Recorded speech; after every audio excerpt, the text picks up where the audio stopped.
Hello, it's Mr. G, your business teacher. Today, we're exploring continuous improvement and the concept of zero defects, two key approaches that help businesses drive efficiency and long-term success. Continuous improvement, or Kaizen, is about making small, ongoing improvements rather than large, one-time changes. This method is widely used in industries such as manufacturing, retail, and services, where minor adjustments can result in cost savings, better productivity, and higher quality outputs. One of the main benefits of continuous improvement is that it creates a culture of innovation where employees identify problems and suggest solutions. Businesses that implement Kaizen often experience increased employee engagement, lower waste, and improved customer satisfaction. However, for it to work effectively, it requires commitment from all levels of the organization, along with a structured way to monitor and implement changes.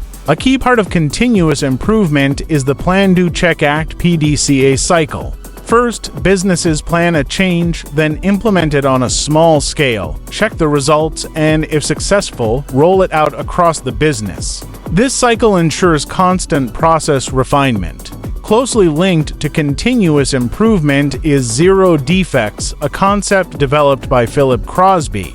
It suggests that businesses should aim to prevent mistakes rather than fix them. Instead of accepting that errors will happen, companies strive for 100% accuracy, reducing waste and improving efficiency.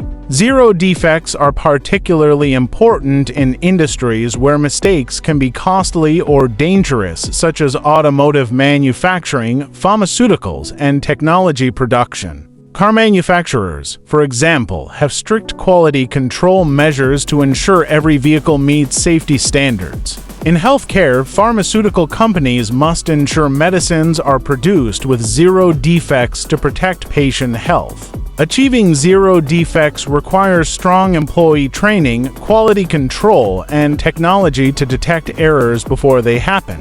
While some argue that zero defects is too costly or unrealistic, others see it as a necessary mindset that ensures high standards and customer trust. Continuous improvement and zero defects work together. Businesses that constantly refine their processes make fewer mistakes. By combining continuous improvement with a zero defects approach, companies can achieve greater efficiency, better quality products, and higher customer satisfaction. In summary, continuous improvement and zero defects help businesses reduce waste, boost efficiency, and maintain high-quality standards. Continuous improvement ensures ongoing refinements, while zero defects pushes businesses to get things right the first time. Thank you for listening to Mr. G. Please like this lesson, subscribe to our channel, and comment on whether you think zero defects is realistic in business. See you in the next lesson.